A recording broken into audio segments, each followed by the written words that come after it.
Le 6 et le 7 janvier, la station d'Isola 2000 accueillait sur son circuit de glace au niveau du P1 la troisième manche du e-Trophée Andros. Max, alors étape du e-Trophée Andros, puisque c'est totalement électrique maintenant, depuis pas mal d'années. Depuis 3 ans, c'est 100% électrique. À Isola 2000. Isola 2000, et partout où nous allons, c'est 100% électrique. Oui. Il n'y a pas qu'à Isola 2000, mais nous sommes ici, évidemment, à Isola 2000 pour la, je dirais peut-être 30e fois, c'est ce qui fait un bail.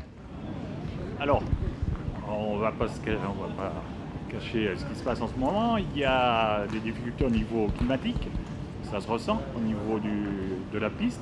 Est-ce que ça va gâcher un peu le plaisir de la glisse des voitures du coup? Alors non, parce que Arnaud Trébizol, qui gère le circuit d'Isola 2000, a eu la chance il y a un mois d'avoir du froid et de la neige. Il a bien stocké, il a fait un très très beau circuit. Et vous savez, quand on a un stock de neige, après, bon, évidemment, ça dure un peu. Bon, malgré tout, il y a un peu de redoux, mais c'est pendant 2 heures, la piste est au soleil. Mais là, maintenant, regarde, il est 16 heures, tout va bien. Les pilotes sont ravis et nous sommes très très heureux d'être ici à Isola 2000. Alors, j'ai vu qu'il y a également des pilotes qui reviennent, des pilotes de renom, qui reviennent au Trophée Andros. Bah oui, il y a Adrien Tambay qui n'était pas venu depuis 7 ans, Yvan Muller qui n'était pas venu depuis 16 ans. Ben, est-ce que, vous savez, on revient toujours, on dit que l'assassin revient toujours sur le lieu de son crime. Ce sont des gens qui ont fait les beaux jours du Trophée Andros, y compris d'ailleurs le papa d'Adrien qui est décédé très récemment et qui était évidemment un régional de l'étape. Tous ces gens-là, le trophée, je pense qu'au bout d'un moment, on ne peut pas s'en passer. C'est une drogue, un objet de revenir. Je suis désolé, même dans une période, je dirais, verte et somptueuse, on peut parler de drogue de la glisse. Bon, alors, qui c'est, à votre avis, qui peut espérer le trophée ici à Isola 2000? Alors, on avait notre ami Christophe Ferrier, qui est le régional de l'étape, puisqu'il est né ici dans le paddock, là, à 5 mètres de là où je me trouve. Il a gagné il y a 15 jours en Andorre. Il attendait ses petits copains, mais ses petits copains se sont réveillés. Se sont peut-être mieux réveillés sortis du réveillon. Mais c'est aussi un régional du coin, c'est-à-dire c'est Dorian Bocologie, qui est un Canois, qui est à l'heure actuelle en tête et qui a des grandes chances de remporter la première course ici à Isola 2000. Allons justement retrouver Christophe Ferrier qui pilote la voiture Métropole Nice-Côte d'Azur. Christophe, troisième épreuve ici chez toi à Isola 2000. Écoute, on est content d'être là. Là, on vient de faire la première manche qualif. C'est pas le résultat que j'espérais, donc je pense qu'on va bosser sur le truc pour essayer de faire une deuxième manche qualif meilleure. Après, on a 3 jours de course, donc il faut qu'on améliore tout ça. Pilotage, honnêtement, je suis pas trop mal. Il va falloir qu'on bosse bien sur la voiture. Voilà. Parce que quand tu dis 3 jours de course, ça veut dire qu'on a récupéré Tignes. Ouais, on récupère une manche de Tignes. Ça veut dire qu'on va avoir 3 journées différentes de course. Moi, ça me va bien. Si on arrive à faire bien améliorer l'auto. Bon, alors, comment ça s'est passé en Andorre? Ça s'est bien passé? Ouais, en Andorre, on était bien. On était performants sur le circuit puisqu'on a gagné. Donc, c'était génial. Maintenant, on est ici à la maison. Il va falloir être bon, quoi. Parce qu'en plus, il y a un peu plus de pression ici. Il y a toujours un peu plus de pression ici, mais c'est avec plaisir que je la reçois, cette pression, parce que c'est tous les copains, c'est toute la famille. Et puis j'ai envie de réussir pour eux. Donc écoute, faut pas qu'on régresse, il faut qu'on s'améliore. Donc si ça va dans ce sens-là, c'est bon. Bon, allez, on va suivre tout ça. Ça marche. Merci. Anne-Sophie Deganet sur l'Audi A1 de la team Saint-Éloque.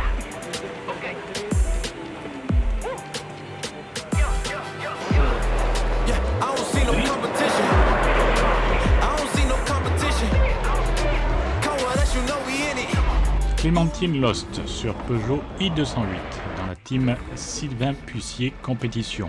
Et voici Christophe Ferrier qui se lance dans sa deuxième séance de qualif, avec lequel nous allons partager le baquet.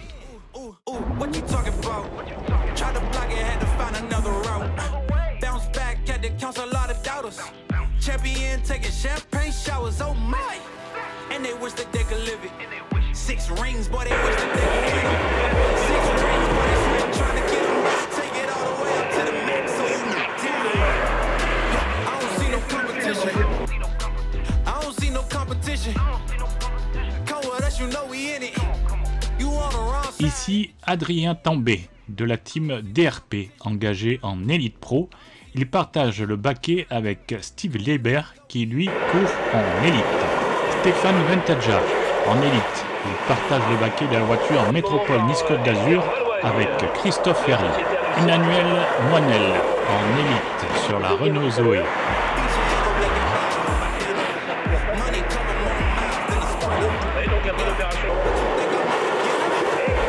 Ici, Yvan Muller. Yvan Muller, alors retour au Trophée Andros, après une longue absence, avec une double casquette en plus. Pourquoi ce retour? Pourquoi ce retour? Je me pose encore la question. Effectivement, 18 ans d'absence et je reviens. Bon, c'était plus parce qu'on est là en tant qu'équipe depuis 3 ans sur le e-trophée, que j'ai mon neveu qui roule et je me disais que je serais peut-être plus utile à être son équipier que être seulement son manager. Donc c'est pour ça que j'ai repris le casque à cette occasion. Il y a autant de plaisir sur la glace que sur les dunes de sable? Alors moi les dunes de sable, j'en suis pas un spécialiste. Effectivement j'ai fait le Dakar mais je l'ai fait que 2 fois, donc je suis pas un grand spécialiste. Je suis plus un pistard qu'autre chose. Là, vu les conditions climatiques, est-ce que c'est problématique ou avantageux pour vous? Ouais, on n'a pas le choix, hein. La météo c'est quelque chose qu'on ne gère pas, donc on prend comme ça vient. Les conditions sont les mêmes pour tout le monde, donc il faut gérer. Merci, bonne course. Alors qu'Olivier Pernaut est concentré sur l'écran des résultats des qualifs, nous allons assister au tirage au sort de l'ordre de passage des 6 pilotes qui s'affronteront pour la Superpole. Celle-ci consiste sur un tour de circuit à effectuer le meilleur chrono et ainsi accumuler le plus de points. 6, 5, 4, etc. etc.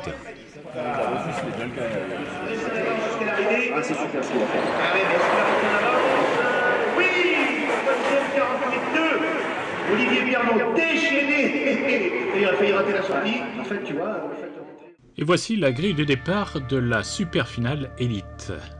En premier, Gérald Fontanelle, suivi d'Edgar Malouagne.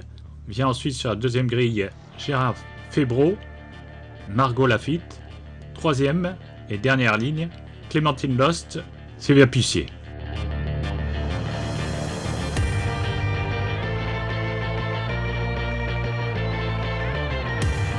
Et c'est Gérald Fontanelle qui remporte cette course devant Edgar Malouagne et Julien Febro.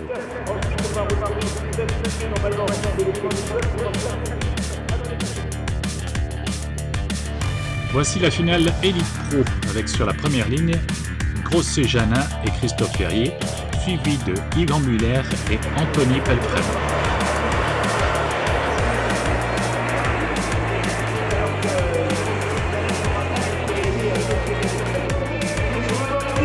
Jérôme Grosset-Janin termine premier, suivi de Christophe Ferrier et Yvan Muller.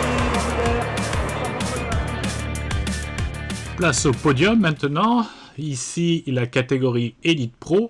Troisième position pour Olivier Pernaut, second pour Jean-Baptiste Dubourg et premier pour Dorian Boccolacci. Le podium élite avec en troisième position Julien Febro, second Edgar Malouagne, premier Gérald Fontanelle. Samedi matin, retour sur le circuit de glace d'Isola 2000. Bon alors Christophe, hier, ce bilan un peu. Bah, hier le bilan n'est pas vraiment positif, il est plutôt négatif parce qu'on s'aperçoit qu'on a une voiture qui est sur la glace et très performante, mais sur le goudron c'est tout l'inverse. Donc on essaye de travailler là-dessus pour essayer de contrecarrer tout ça, mais c'est pas évident. On a fait néanmoins une finale qui était vraiment sympa parce qu'on a fait vraiment une belle course, on finit deuxième de la finale, portière contre portière, les 3 premiers je pense que ça n'a jamais été aussi serré, donc c'était rigolo, on finit la journée quand même avec une note positive. Et aujourd'hui, c'est un nouveau jour. Ils ont réarrosé, il y a un petit peu de glace et on arrive à sortir notre épingle du jeu. Là, pour l'instant, en qualif, je crois que je fais le 3e temps. Donc voilà, un truc qui est plus honnête. Malheureusement, il va faire chaud, j'ai peur que la glace fonde. On va essayer de limiter la casse, on va faire au mieux. Ça a une incidence, l'absence de glace avec des pneus à clous? Ah oui, on abîme beaucoup plus nos pneus. Il faut beaucoup plus réfléchir aux stratégies de pression. Même nous, au pilotage, il faut être plus souple avec l'accélérateur. Donc c'est l'opposé de la glace, forcément. Mais on a du mal et il va falloir qu'on s'y mette bien parce que c'est compliqué pour nous sur le goudron. Parce qu'en plus, il y a 2 passages à guet qui ne sont pas vraiment goudronnés, ils sont bétonnés. Ben alors moi, ça m'arrange parce que c'est du béton. Et le béton, ça s'apparente mine de rien à la glace parce que le clou n'arrive pas à travailler dans le béton. C'est une surface qui est très très dure et ça glisse beaucoup. Donc le béton, à la limite, c'est moins pire. Mais le goudron, c'est vraiment notre faiblesse au jour d'aujourd'hui. Et alors que Christophe Ferrier quitte son stand, nous allons en profiter pour rendre visite à Dorian Boccolacci.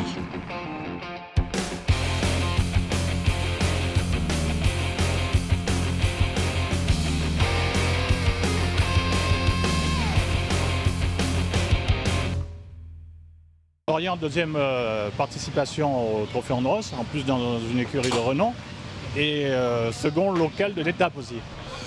Oui, c'est vrai que j'habite pas très loin d'ici.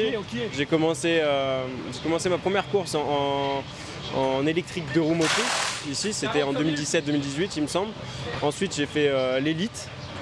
Mais par contre, c'est la deuxième fois en élite pro. L'année dernière et cette année. Donc voilà, c'est un circuit que j'aime beaucoup. J'ai gagné en 2 roues motrices. J'avais gagné aussi en élite et hier aussi en élite pro. Donc voilà, c'est un circuit que j'apprécie beaucoup et ça fait plaisir. J'imagine que ça fait plaisir d'être dans une team comme Sébastien Loeb. Oui, bien sûr. Et surtout quand on peut rouler avec lui à Val Thorens sur la première course ou sur la dernière par exemple. C'est vraiment enrichissant en tant que pilote d'apprendre des meilleurs et des meilleurs expérimentés surtout. Hier en plus, vous avez fait des étincelles sur ce circuit. Oui, comme je l'ai dit tout à l'heure, on a gagné hier, donc c'était vraiment top. Surtout, on a fait le perfect day, c'est-à-dire qu'on a fait meilleure manche 1, meilleur super pole, meilleur temps en course et premier de la finale. Là, on va dire on est au milieu de la saison presque. Là, on est au milieu de la saison, on est 3e du championnat, c'est serré. Aujourd'hui, on a pris les 60 kg, forcément, on a un peu moins de... C'est un peu plus compliqué, mais on arrive quand même à être en super pole et en super finale. L'objectif, c'est de ramener la voiture après la super finale dans les points et ensuite d'enlever ces 60 kg et de pouvoir encore m'exprimer sur la dernière manche aujourd'hui. Pour les nostalgies du thermique et les amoureux du 2 roues, direction le paddock de l'AMV Cup. Les Antilles. Je suis originaire de la Guadeloupe, oui. Après, j'habite à Nice. J'habite juste en bas de la vallée. D'accord. Première participation à AMV Cup. Toute première. Tout premier roulage sur la glace avec des pneus clous. Tout premier. Et du coup, qu'est-ce qui vous amène à faire ça? Un pari, un test. Et non, pour découvrir cette discipline, pour découvrir cette sensation c'est génial. C'est vraiment génial. De très très belles sensations. Et voilà. Une petite aventure, quoi. Voilà. Et là, vous êtes venu accompagné, je vois, par des amis.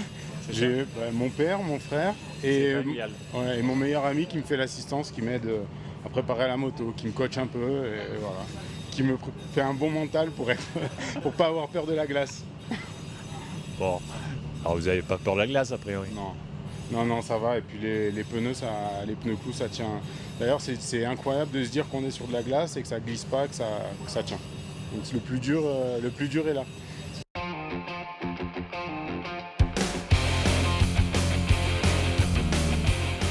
Joanne, alors deuxième saison, on va dire en AMV Cup. Pourquoi la moto sur glace, c'est quoi l'intérêt? À la base, je suis passionné de moto de vitesse. Je fais les championnats du monde d'endurance, les 24 heures du Mans, etc. Et je fais aussi pas mal l'hiver de motocross pour m'entraîner, pour me faire la condition. Et le Trophée Andros, ça m'avait plu. J'ai essayé à Superbest. Bon, c'était sur du goudron et j'ai voulu essayer sur la glace. Et tout de suite, je me suis retrouvé dans le top 10 et je me lance toujours des défis. J'adore d'avoir des objectifs. Et voilà, cette année, ça marche bien. On est deuxième. Je vais finir deuxième de la première course et l'objectif final, c'est le top 5 au général. Donc en fait, une moto, c'est aussi bien adapté sur la glace qu'une voiture? Ah, c'est différent, ouais, c'est plus délicat. Parce que là, on a 2 roues et les voitures, elles ont 4 roues, donc c'est complètement différent. Et là, il faut vachement avoir de l'équilibre parce que ça n'arrête pas il y a des grosses ornières de glace. C'est pas comme une patinoire en fait. Et donc la moto, elle nous emmène d'un côté, de l'autre côté, en peu de secondes.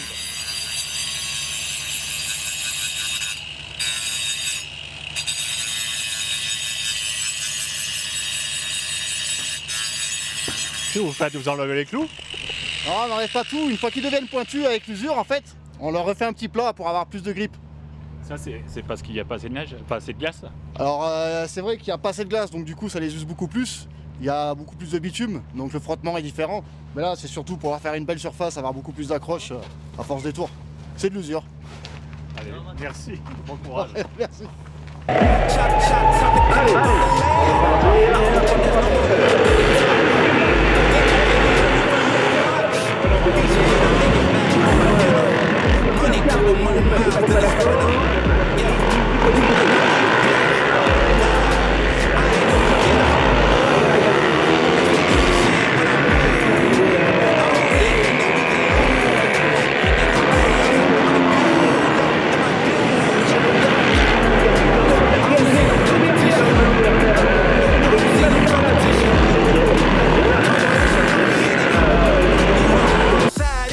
Lors de la dernière séance de qualif, Christophe Ferrier jouera de malchance puisque suite à une touchette, sa roue arrière déjantera, ce qui l'obligera à abandonner les qualifications.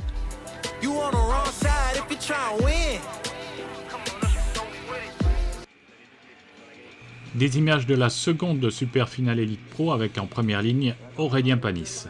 Parti avec Aurélien qui bien sûr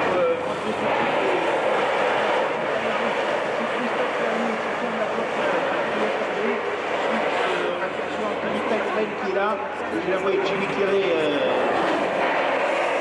dernière position, on ne va pas laisser la lutte avec la lutte qui est un grand compétiteur, il est tombé. 2 objectifs pour Aurélien, la victoire et surtout dans le tour, et pour avoir le Durant cette course, on aura pu observer un magnifique tête-à-queue de Jean Tambay en pleine ligne droite. Ça peut être violent, exactement. Allez, l'arrivée, Aurélien Panis qui...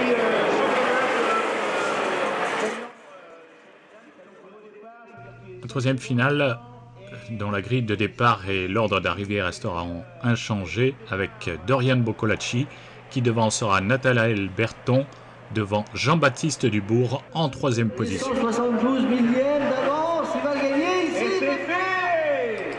La 3e victoire cette saison de Dorian Boccolacci devant Nathanaël Berton et devant Jean-Baptiste.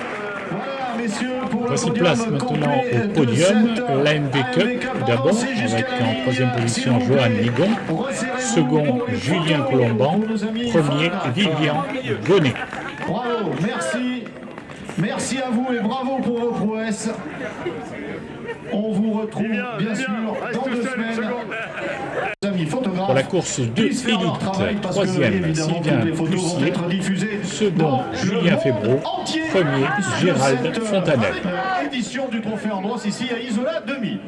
Merci messieurs, merci et bravo encore sous vos applaudissements. Catégorie féminine, Clémentine Lost remporte la...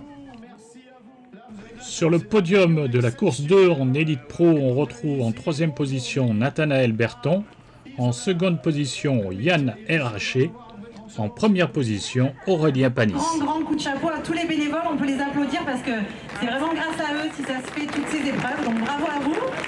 Et moi, maire d'Isola, je voudrais dire à Christophe Ferrier qui reste notre pilote préféré, le meilleur pour nous, donc un grand applaudissement pour Christophe aussi. Merci. Un grand applaudissement pour Christophe Ferrier. Merci Madame le maire, merci Iris. En course 3 élite, 3e Margot Lafitte, second Edgar Malouane, premier Emmanuel Moinel. À tous, je avais rappelé sur ce podium pour la suite Madame Agnelli, le maire d'Isola. Je vais demander à Iris de rester 20 secondes, on va faire vite. La course 3 Elite Pro, troisième Jean-Baptiste Dubourg, second Nathanaël Berton, premier Dorian Pocolacci. Troisième victoire cette saison et premier de cette catégorie Elite Pro cet après-midi. Je vous demande donc de vous avancer, messieurs, pour les photos, pour permettre à nos amis photographes de faire leur travail. Je vous félicite tous, cher public. Merci, bravo Iris, bravo Madame